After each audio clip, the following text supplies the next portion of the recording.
happening over the past few years, and also looking at the future, which is a very exciting one. I want to sort of dedicate this day to the youth, because as we know, the continent is the oldest one, but it's also the youngest. And I've been, saying over and over again is that if we don't listen to our young people, if we don't get a direction from them, we sort of, we are irrelevant. Future belongs to them. So I want to dedicate this Africa Day to the beautiful young people, the next generation, our hope and our pride. I am Edwin Barry. I'll be your host today. We are on the sideline of Africa Communications Week. Very exciting week. Very happy to be here, joining Uzoamaka Madu, who's has particularly exciting news today, as we are launching what I think might be a very defining tool and platform for our continent and for the path that we are creating, and for our future as a continent, and as a continent wanting to be, or that should be, part of the global stage. Uzo is a champion of the African narrative. I am extremely impressed with the work that you have put together over the years, your leadership, your vision. I'm very excited to hear about what you have to tell us today. Uzo, the floor is yours for Experts in Africa. Thank you so much, Edwin. And yes, happy Africa Day first and foremost, and also thank you to the speakers who are joining us today for the Experts on Africa launch event, which, as you say, is also proudly part of Africa Communications Week. So I'm sitting here launching a platform that really seeks to bring African voices closer to global debates. And when I say global debates, I'm talking about the international approach to Africa when we think of development policy, but also funding for the continent, and also in the wider sense of the international debates that are raging on climate change, technology, health, as well as food and energy security. The challenge from a narrative sense, I think, can best be described in Chinua Achebe's words from his book, Africa's Tarnished Name, which is he needed to hear Africa speak for itself after a lifetime of hearing Africa spoken about by others. For so long, it is the external world and views that have made up not only how Africa is seen internationally, but to a large extent, how it sees itself. This also results in Africa's contribution to many global common goods being undervalued. Let's take climate change, the adaptation and mitigation as an example. We know that the peatlands of Africa's Congo Basin, which is, a vast expanse of swamp and greenery, is actually one of the world's most effective carbon sinks, absorbing more carbon from the atmosphere than it releases. Yet, the level of representation of people and voices from the global south, largely from Africa, at the biggest climate change conference, COP26 last year, was utterly disappointing. We also know that almost all funding for Africa-related climate research originates outside Africa, but also goes to non-African institutions. We need to be able to inform our own solutions and shape international ones. Something needs to change. But I'm an optimist, and I see that things are changing, and quite dramatically. The call for changes to a multilateral agenda, which has been set for so long by others, is underway. We have African voices leading some of the most powerful global institutions, the World Health Organization and the World Trade Organization. And now there is a very active debate about Africa becoming the 21st member of the G20. So my vision, or my mission, is really to encourage and support diverse, inclusive, and truly international public debate, one that can inform the global order and one that recognizes Africa's right, ability, and strength in contributing to the international system. What I believe can make a difference is to make African expertise more accessible so that this knowledge can contribute to shaping African and global realities and solutions. And this is why we're launching Experts on Africa.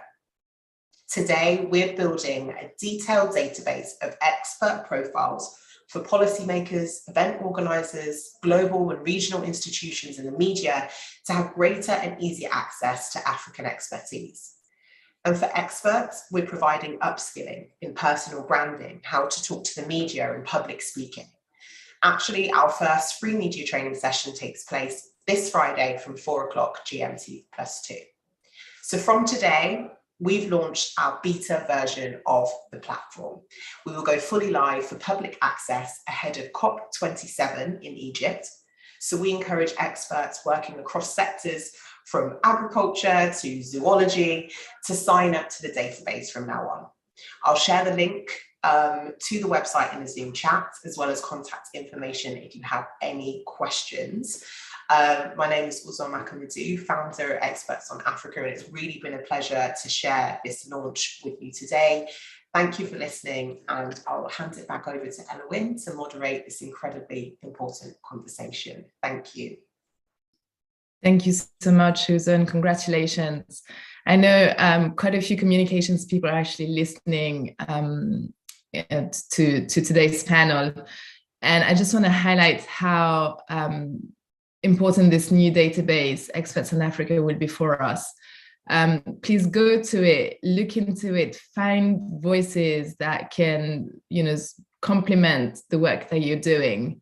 We need to, we're always struggling to sort of find reports, or we always go to the same experts. This will really give, a bit more content to what we're trying to do, and making sure that our voice is represented in the right way. So Uzo, congrats. I'm very excited.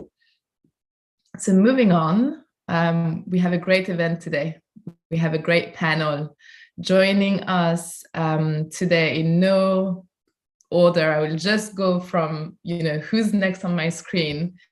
Chiku Kimeria, we're very happy to have you today. Chiku, I know most of you know Chiku. She is the Africa editor of Quartz. Quartz have been probably one of the most exciting media to come out. US based, but the work that you're doing is very defining. I've always described the content that we find in Quartz as news and stories that are completely different from what we used to, reading about the continent, and that have that nice quirk. Every single story is just a delight to read, and so informative and so different. So Chiku, welcome. Thank you so much for being with us today. Thank you. We have joining us Amy Nyang. So Amy, also when we talk about experts, she is Associate Professor of Political Science at the Africa Institute in Sharjah in the UAE. She is a political scientist. She has done research on states and sovereignty, and she is an expert on Africa's international relations. So her contribution today will be very special and important for us as we're trying to define how we get onto that global stage. Amy, welcome. Thank you very much for having me. And our third speaker for the day is Preston Ide, who's based, so we were joking just before the panel started, at the center of the universe in Lagos. Preston is the co-founder and CEO of Steers, which is an African intelligence startup.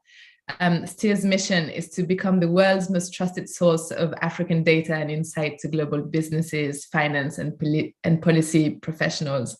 And we know how important data is. We know how difficult it is to get good data coming out of the continent. So if you can nail this for us, Preston, this is fantastic. Welcome. Thank you so much for being with us. Glad to be here. Thank you. Thank you. So, and we I think we will start. Moki Makura should be joining us soon.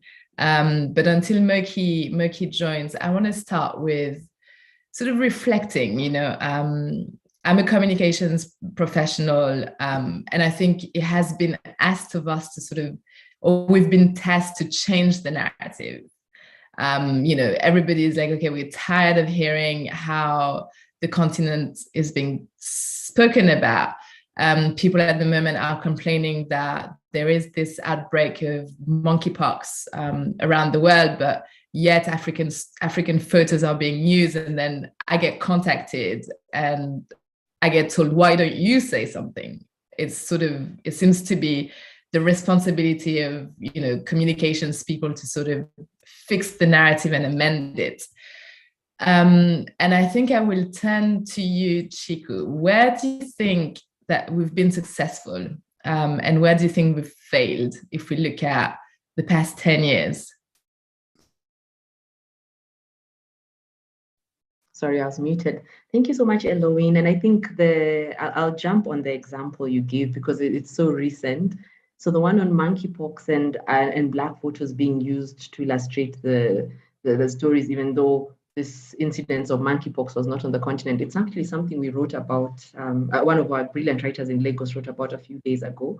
And so it makes me think that it's true. Sometimes we almost have to play two roles. There's the changing the narrative, which is we have to keep on telling all the stories that come out of the continent, both good and bad, but with an African lens and with giving them depth, not just the general types of stories, but also we have to keep on combating this other narratives. And I think the tricky thing is how much time should we spend on either? Because it's tiring if every time we just have to wait for what's being said about us, and now let's prove that we're not what you keep saying about us. But it's a reality. It's like we even in Kenya, when I think about when we had somebody tell CNN when they described Kenya as a hotbed of terror. I think many other countries also have examples of where Africans have risen and said, we're calling you out, usually on social media. So that's one part of it we've had to do, and people have done well. And the other part is that we just have to keep on telling more stories. So I think that's what I would say we're doing well, is that we are being reactionary, but also putting out a lot of content that shows that there's this other side. Where we might be struggling is in, and this is not necessarily our fault, but is in making our stories have as much power and dominance in the global agenda as stories about us by other people. And why I say it's not our fault, if I give a random example, if you find out that someone won an award for an article on climate change that involved them traveling to 10 African countries, it's very unlikely that was an African journalist, because there's already limitations of how are they, who's getting funding, who has the passports that allow you to travel easily on the continent. So even though we do have people telling great stories, sometimes our stories don't get to have as much dominance in the global agenda as they should. Agreed fully.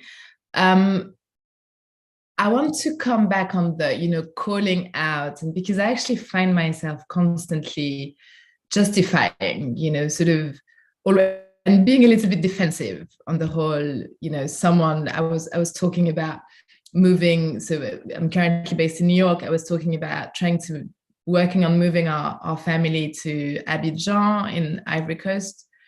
And a friend of mine just asked me, why Ivory Coast? And I just got really defensive. And she's a friend, she's loving, she's just trying to understand why this next move. And I just started, because it's the future, it's where things are happening. Look at the US.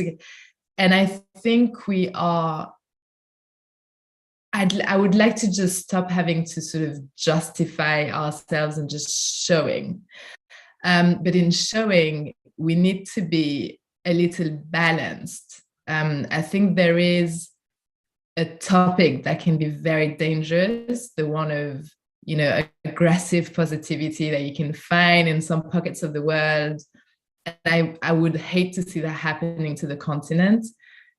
Maybe Preston, do you have something to say about, our balance? As we were joking about being in Lagos and the center of the universe, not everything is rosy. How do you think we should apply that fine balance to the way we speak about our continent, basically?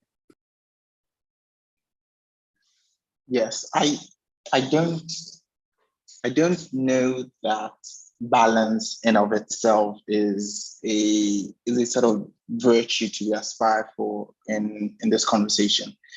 particularly because there is a default perception and a default reputation.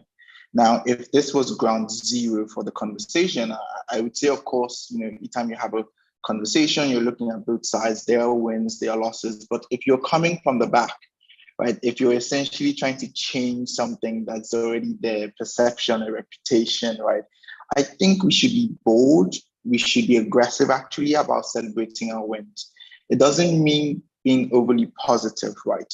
But I don't think that, the rest of the world worries about, the sort of balance we would think about as well, right? I think we should look around the world and say, what tactics are people using to actually build their reputations? How are they telling their stories?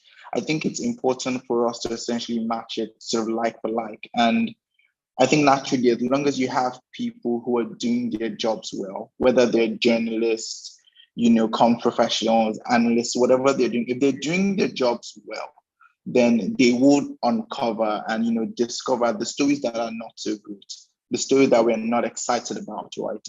I don't think newsrooms, pull their journalists together and say, well, go out there and find only positive stories. They say go out there and find stories, right? We do have reporters who tell stories about things that aren't so great in their own countries, right? I think that we're already good at criticizing ourselves, right? We know our weak spots. And I think this is the point where we go out aggressively to tell the success stories, because people look on the continent and there's so many people who have that, dark continent mindset. And, we need to tell our positive stories because there are positive stories. We're not asking people to, make things up, but there are wins, and we should be bold. I think we should be aggressive, and we should sort of say them when they're there. Thanks, Preston. Amy, I want to turn to you because you're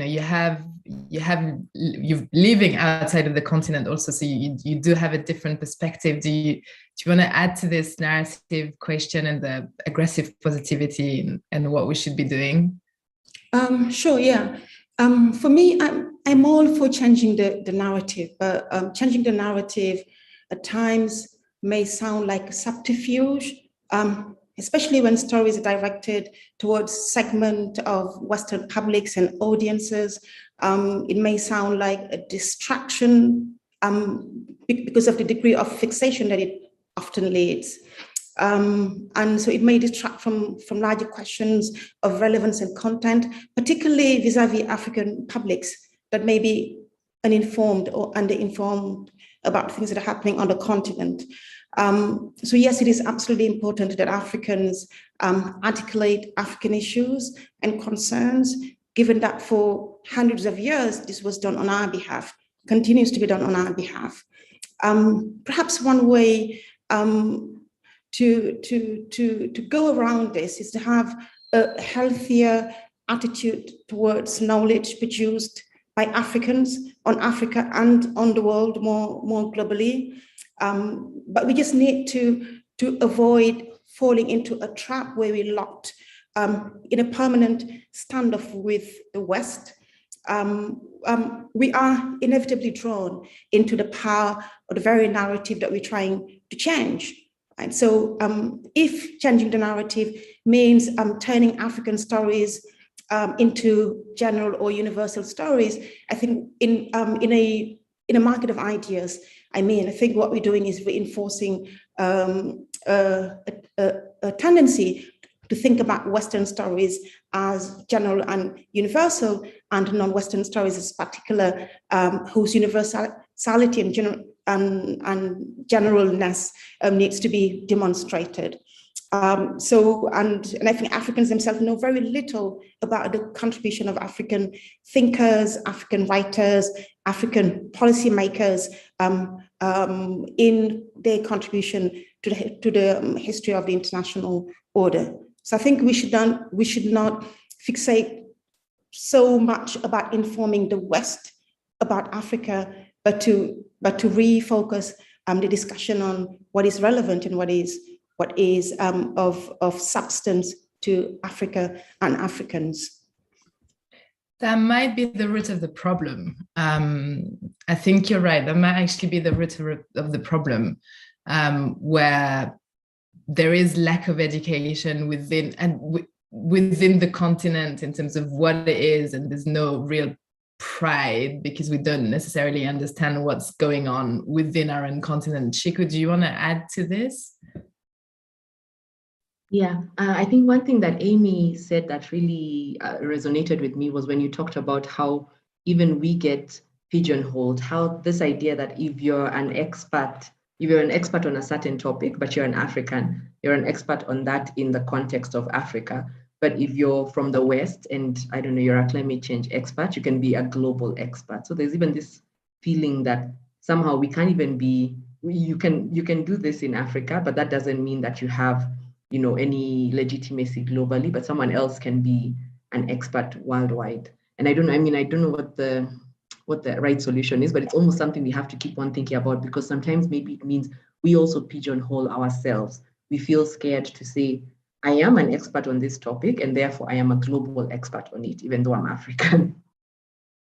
So it's very interesting that you're saying that. I had a call with a client earlier on, and we were this week, and we're talking about a thought leadership piece, and her point was we need to stop putting Africa into everything we're doing.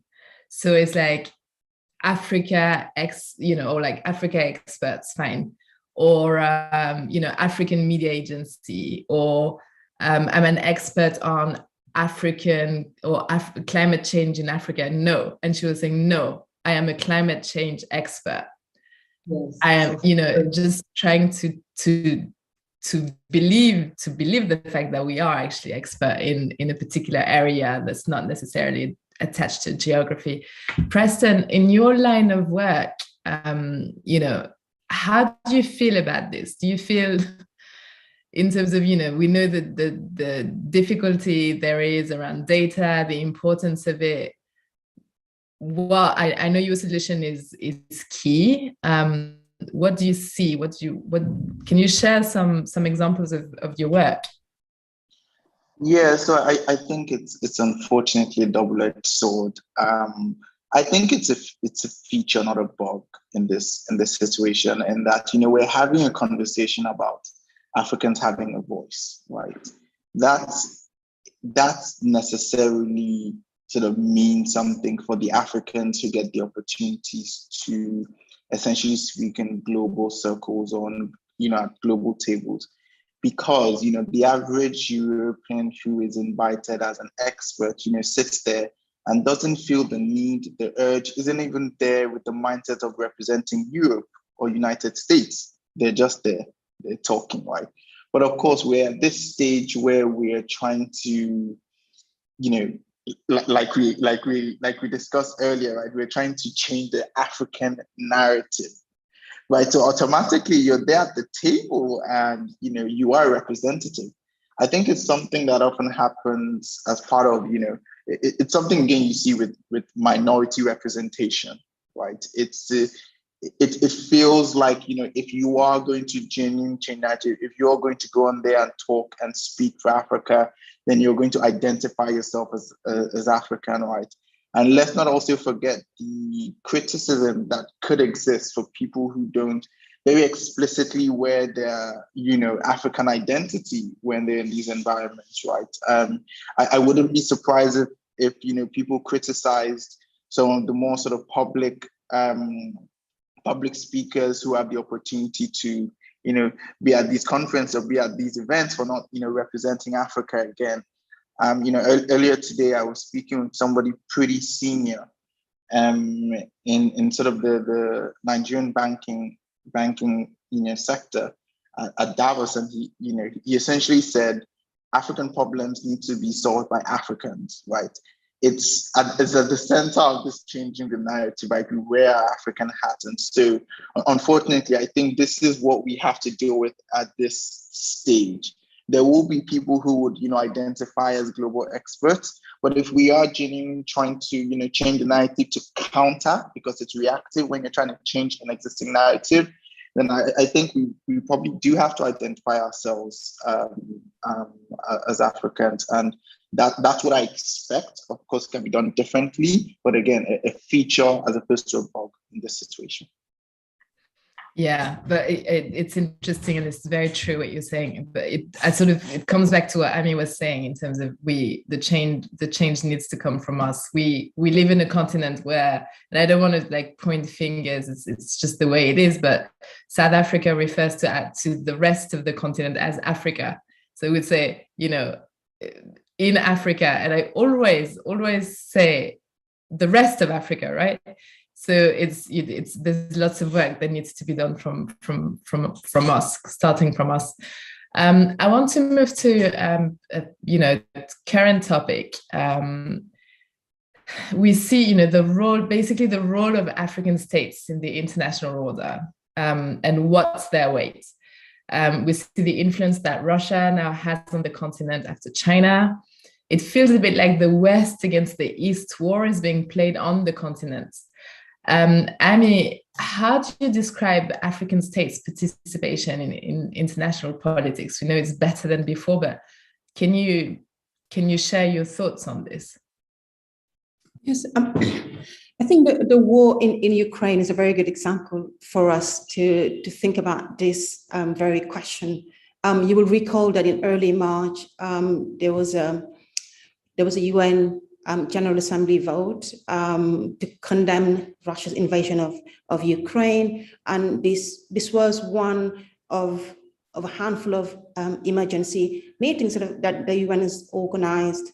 I think since 1950, this was the 10th or the 11th emergency meeting. So it was really important, and it was also one of the very first instances where the UN Security Council referred a question to the General Assembly because it did not resolve it. Because Russia wields the veto power, and they vetoed even the idea of having a discussion about Ukraine.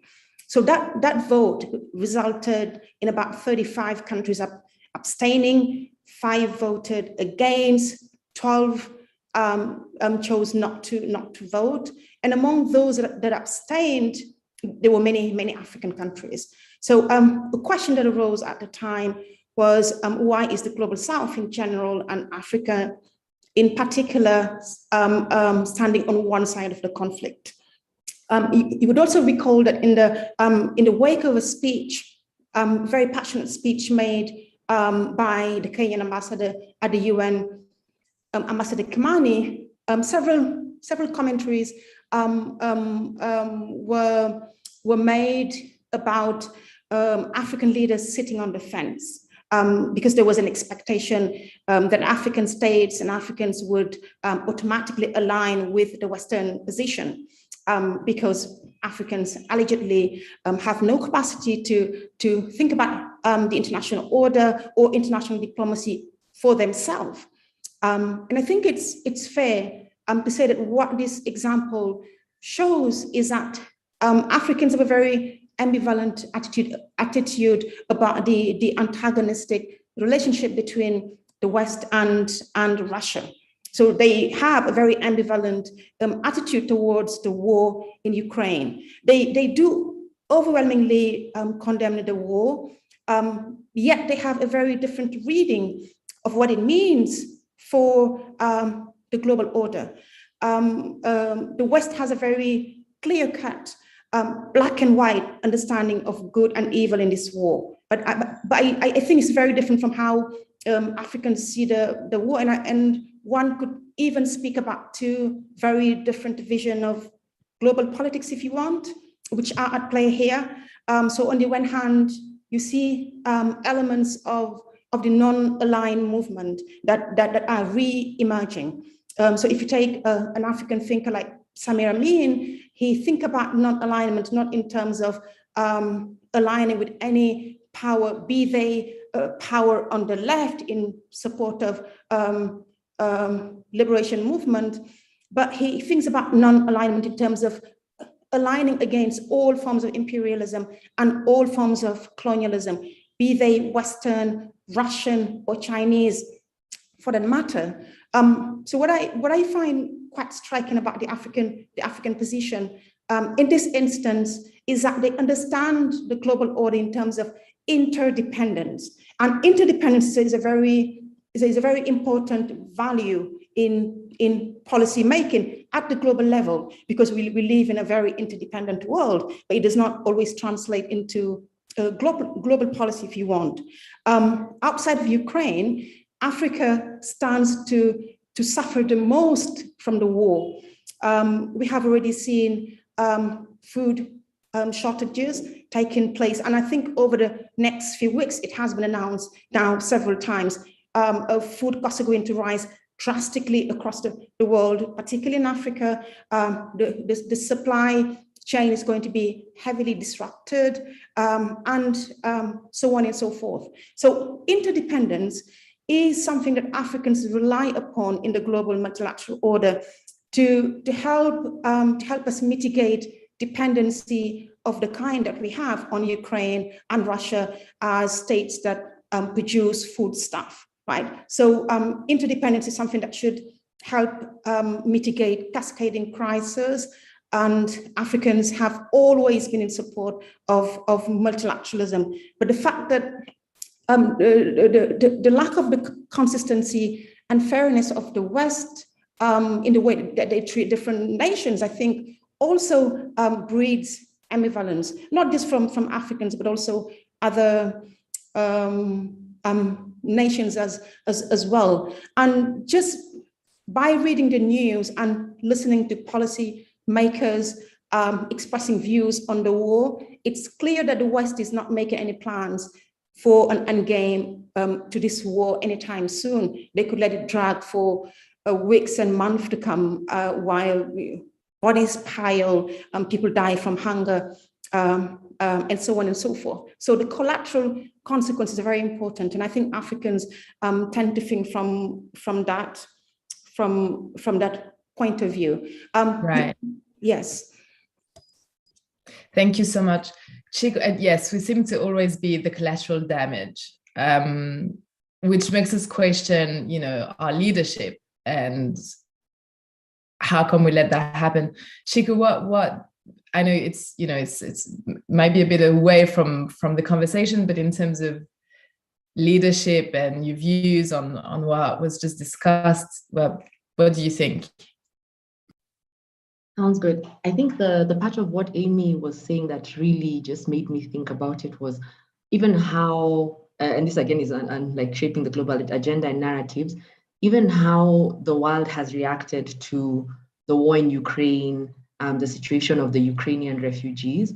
It showed such a distinct difference in how that is covered versus how conflicts in Africa are covered. The way you see, and I don't want any Ukrainian refugees to be treated in any way terribly, but I just want all refugees to be accorded the same assumption of innocence, assumption of they're good people who are going through something. And I think it's good that a lot of people did call that out. So it's one of those things when people have said, oh, interesting, when it's Eritrean refugees and it's Somali refugees or refugees from Yemen, we don't see this global coverage. We don't see this assumption of these are people in need. The narrative is always so negative.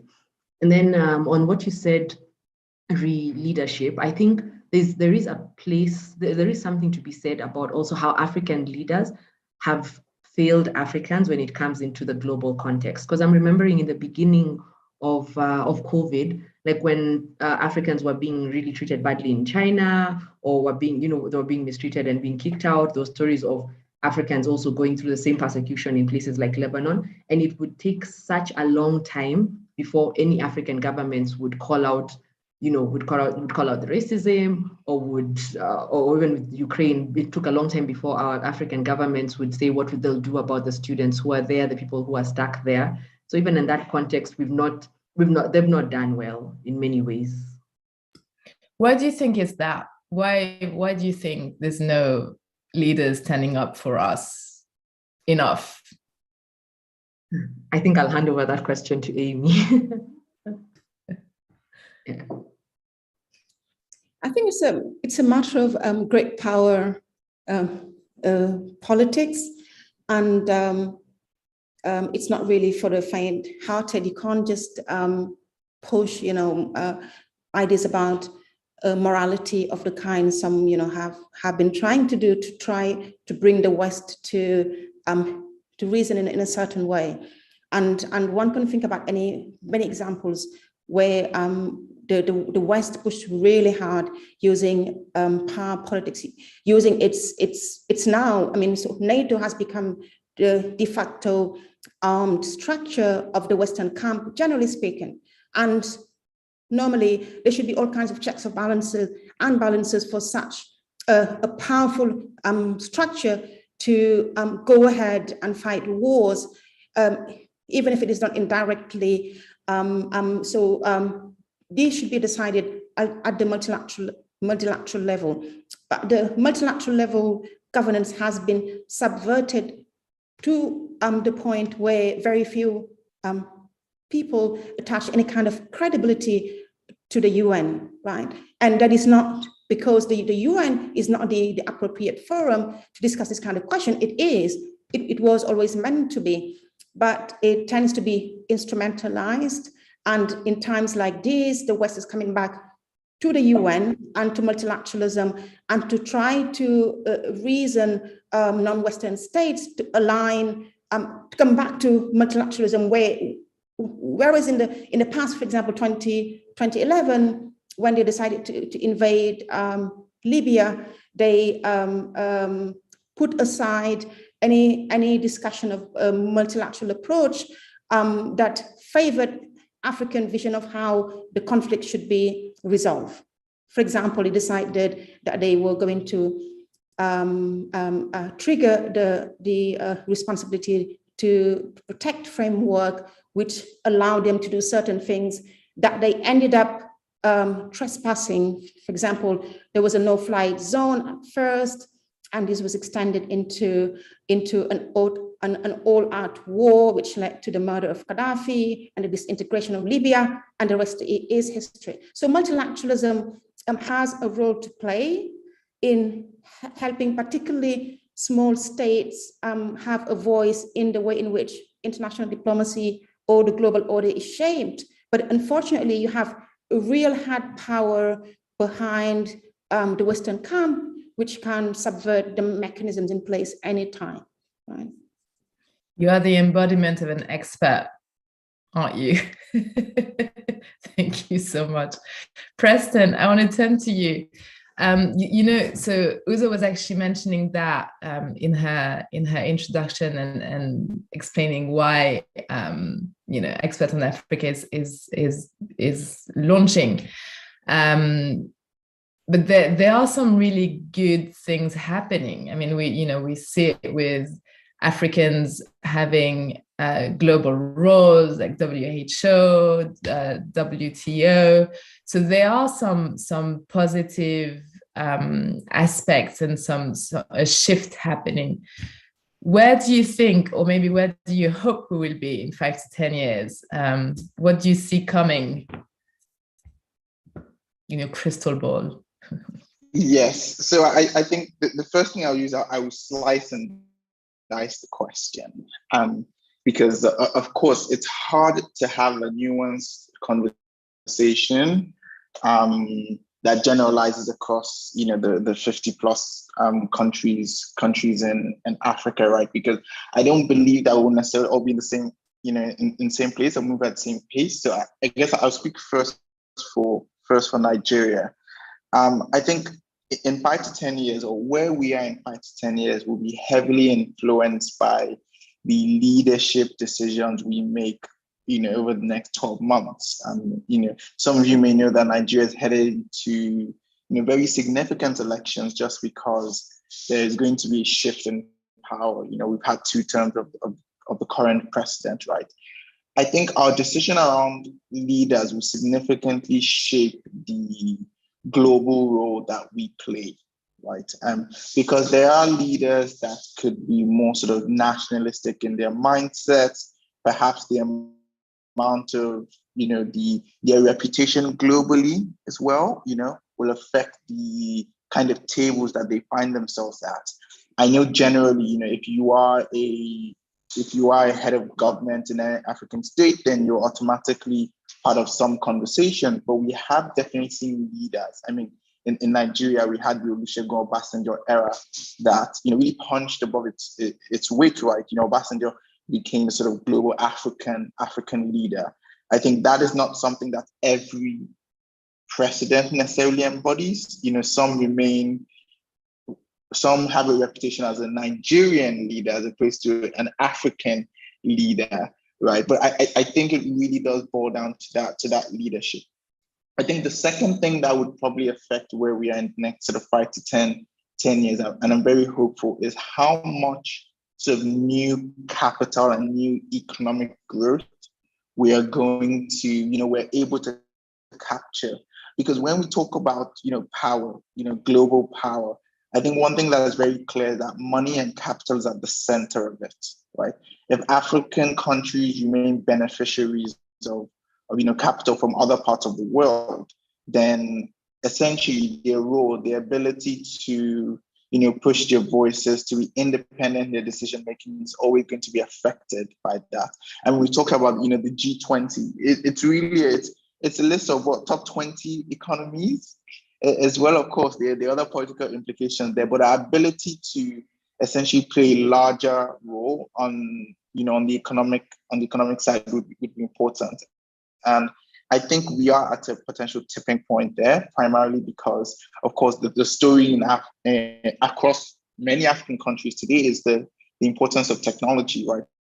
And how that perhaps gives us this opportunity to industrialize in a way that hasn't been seen before, because traditionally you saw lots of developing countries get to where they are today by relying on manufacturing-driven revolution, right? And today you're seeing that shift to digital services that is significantly more efficient, more productive, is global in output, and essentially can be compared to global standards very, very easily, right? So our ability to really capture this new, you could say, world order that's heavily driven by technology could really make us significant players over the next sort of 5 to 10 years.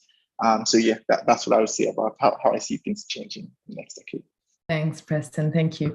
Chiku, where do you want to see the continent in 5 to 10 years?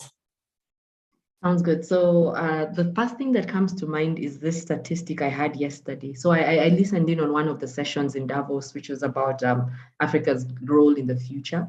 And I think it was the Ivorian Prime Minister who mentioned this quote, or maybe it was the person introducing it, but they said that in 2035, majority of people entering the workplace will be Africans. And I remember just hearing that and thinking, that is crazy. So it's amazing that we do have a few examples we can point to of Africans who have, prominent positions globally. But if we are going to be the majority of the workforce in 2035, we have to be equally represented everywhere. I don't want it to be that, Africans are relegated to the bottom rung of society. And so yes, we are a part of the workforce, but a lot of the Africans you're seeing are, I don't know, the people selling fake Gucci bags somewhere in Spain with no papers and running when the cops come. Like, we deserve to be in power everywhere, not just relegated to being on the bottom rung of society. Then something else that Preston said, which I think of when talking about Africa's future, or where I want us to be. I want us to be a continent that's capturing more of the value of what we have. So we always say Africa has a lot of amazing resources, natural resources, human resources, but we don't fully harness it. And I remember the number that was given was by the Ivorian minister was that the chocolate industry globally is worth $138 billion, and it was $8 billion that goes to Cote d'Ivoire, which is the world's largest producer of cocoa. Can you imagine that you're producing this valuable product, but because because the human capital is not at the level it should be, the value is being taken by Belgium, France. So those are things we need to change in the future. We need to actually not just be, Africa has so much potential, but we are actually reaching our full potential. Yeah, we need to educate our youth, give them a good, solid education and create jobs. And then I think we won't even need to sit on these panels trying to figure out how to change the narrative, because we'll just do. It'll be there. It's for everybody to see. Thank you, Chiku. Amy, what's your take on this from a global institutions standpoint? Yeah, I mean, I wanted to just pick up maybe on what Chiku's just said about, because that's a very staggering figure, right? The amount of African youth, I mean, the number of African youth is going to be on the job market in about a few years. I think, yes, there are Africans at the helm of the WTO, WHO. You can add the IFC. You have Matar Diop, who's heading it now. But to me, it's not something that I always celebrate, because I think there's it fits into the Africans rising narrative, where you have this, figures that look good. I don't like to use this expression, but it's black faces in high places do not really change much. So if your idea of economic development is further privatization, further liberalization, so we export cocoa from Cote d'Ivoire, but we don't transform it in place. If it is to push Africans to open up their markets further, using African experts to make the privatization and liberalization pill more palatable, then we have a problem. Because now we not only have Western experts pushing for that agenda, we actually have Africans helping, pushing an agenda that is against the well-being of Africans. So we have to be very careful about how we celebrate these figures, particularly when they present a very aggressive economic system that is going to deprive further the continent of its capacity to become economically sovereign. Thank you so much, Amy. Thank you. I think it was such a rich conversation. Obviously, it's a conversation that we could be having for the next, hopefully not 10 years, but maybe the next 5 years. What I want to take away from what we've discussed is, first of all, looking back and sort of, just observing this panel, looking at you, Chiku, running this amazing publication that really is helping the way people read about the continent. You, Amy, being a geopolitical expert, sharing your voice with the rest of the world. You, Preston, looking at one of the most critical economies in the world at the moment and sort of applying technology to understanding this place. I think it tells a lot about the potential and the hope that there is. There's so much talent. And I think if I want to sort of summarize our conversation, we as communications people, or people having a voice, still need to use it to call out on some, stigmat or behaviors or that are from the past and that should just stay there. We need to focus heavily on solutions that help us, we as African within the continent, but also the diaspora, need to promote each other and to sort of rely on each other and to understand who does what where and what is amazing on the continent, to actually learn more about our different countries. And I think there's a huge emphasis that needs to be placed on youth and on educating them, on empowering them, on building their capacities, and on finding ways to create jobs. And I think if we align all of these, things should fall into place and we should have the continent that we want very soon. So I'm going to stop the conversation here because, Chiku, I know you need to go. It's a busy day. It's Africa Day. We have lots to say to many people. I want to thank you so much for taking part in this conversation. Thank you, experts on Africa. Uzo, thank you for having me. You have a beautiful rest of your day. Happy Africa Day to everybody. Thank you. Happy Africa Day. Thank you. Happy Africa Day. Thanks.